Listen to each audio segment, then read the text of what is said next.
Hello everyone and welcome back to the Vintage Sewing Machine Garage. You are looking at the debut of my Kenmore 158.1931 and ended up with more videos of this machine than I originally contemplated.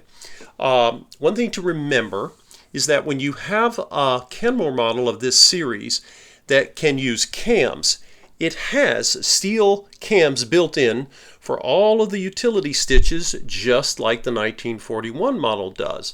And you can see the same sort of symbols for those stitches here. But what is unique is it also has a little place, you'll see the word cam right here.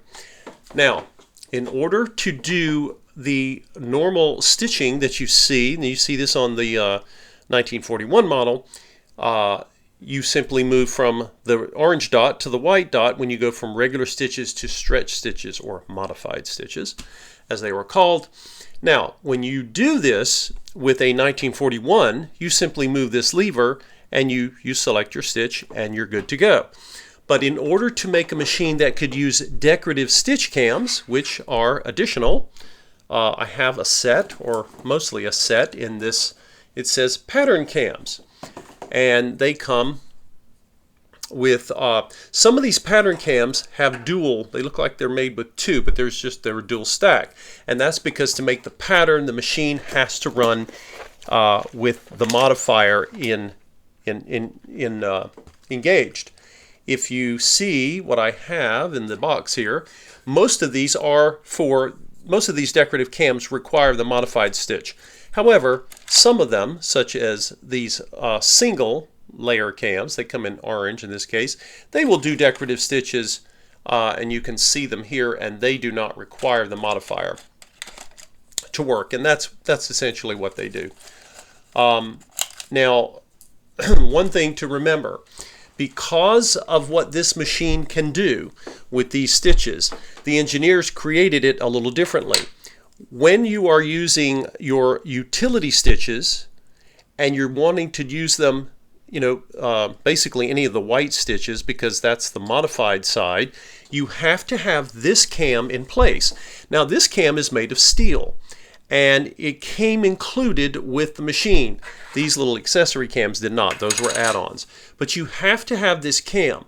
If you buy this machine and this cam is missing, you can still sew with it, but you're not going to be able to do your modified stitches.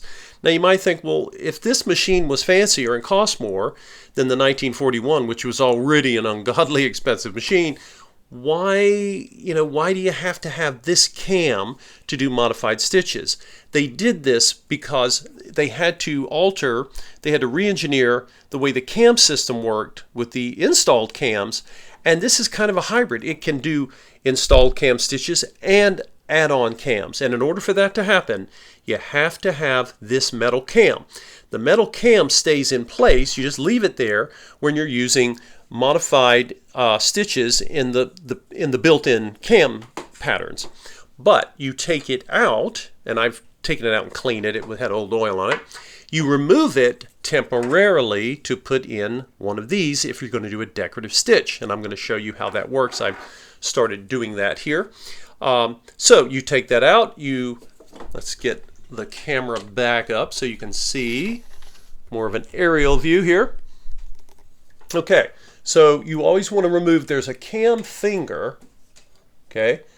This little lever, when you push it back, the cam follower, I call it a finger, that follows the cam, you have to move it out of the way so you can get the cam in. And that's what you do. You move it, and you take one of the holes, you line it up with the pin here, and it snaps into place, okay? And then you release. Now the cam finger, the finger follower, is back where it needs to be. Now, we are going to do a decorative, and this is some sort of curly Q pattern. It's kind of cool. I'm going to resume where I was with it, but I wanted to show you how that was done. And we'll get our power going here, and you will hear it run.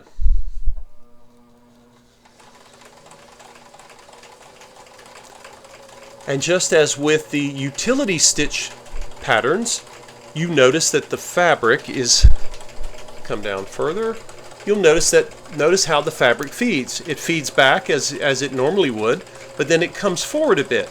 because the machine is doing a bit of a loop. Really, just a really amazing piece of engineering. And remember, this is done without a computer. So if you have a computerized machine and you think, well, what's so impressive about this? Well, your machine has a computer brain telling the needle what to do. But in this machine, it is all mechanical, which is why 50 years later, it can be overhauled and still put to use. Just an amazing thing. I'm coming actually right over the big seam there, and it doesn't seem to mind. Okay, I want to show you, and I've been doing the other stitches as well. Just an amazing level of quality. So you can see I've got a fairly decent weight fabric here. I've got the seams, the pocket, so we've got a lot of layers. And if you look, you will see that beautiful straight stitch. Then you will see where I did a long zigzag, long length stitch. And then I shortened it so you could see the zigzag getting tighter. Came back, and this is one of the modified stretch stitches that's built in. And I don't actually know the name of it. I honestly don't know, but it looks rather amazing. And notice when I came over the stitch, and it even continued doing this stretch stitch over that seam, and it doesn't seem to have any problems. Down here I did a long blind stitch. I believe that's what that was. And look at the last one. This is the decorative pattern stitch that I just did. And again, you can see why the machine has to move backwards and forwards. Now, how many people used stitches like this? I don't know. Did people use it to do a border around a tablecloth? Maybe they did it for children's wear. I don't know how often these stitches were used. I'm going to guess not very often. But of course, a lot of folks would have been at the Sears store and said, oh, we're running a special. It's half off of a set of cams. Wouldn't you like the cams? And don't you want your children to have the most beautiful, you can just imagine the sales pitch that they were getting. And I'm guessing the markup on those cams accessories was not cheap.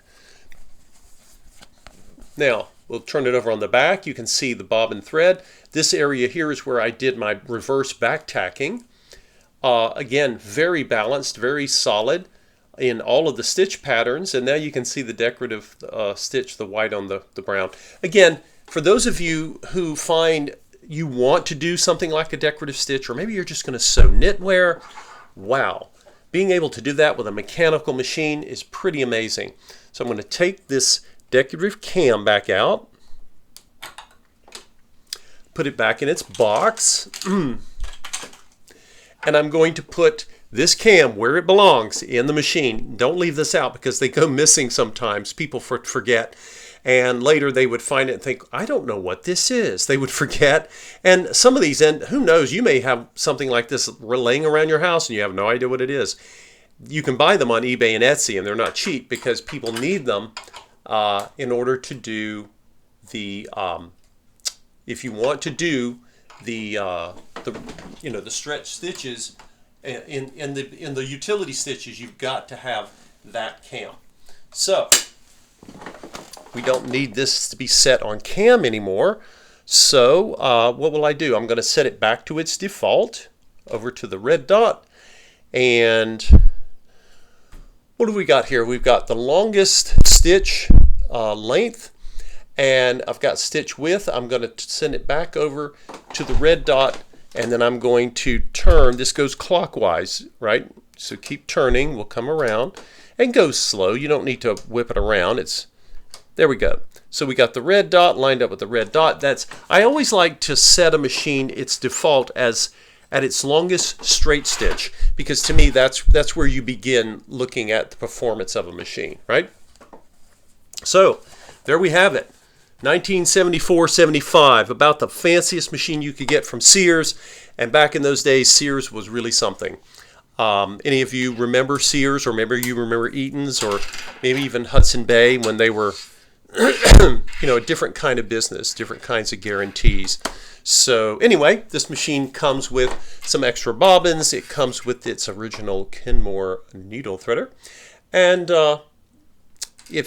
and then the cams are available separately because as I mentioned before, half my clients have no interest in these cams, and I can sell the machine at a slightly lower price without the cams. And there are people who have this machine who've been looking for the cams. So you can buy it with the cams or not. I give people that choice. And anyway, a wonderful sewer. It basically needed a new belt and new bobbin winding tire, not unusual. And it is ready for a new lifetime of sewing. I appreciate all of you watching. When you see machines show up repeatedly, machines you've seen me restore before, there's a reason. If someone ever says, what is your favorite machine? I don't have one, because there are different needs in sewing, and there's no machine that can meet all of them. But any machine you see me overhaul multiple times, it's either because, it's not just because they're easy to find, nothing is easy to find, but I see them and I know, I'm familiar with them, and I know how wonderful they are, and I like them enough to restore them again and again and again. Anyway, thanks for watching, folks. If you own one of these or would like to, leave your comments down below. And I so appreciate you watching the channel. If you have not subscribed to the channel, please do so. There's no cost involved. And you can also be alerted when new videos appear. Thanks for watching.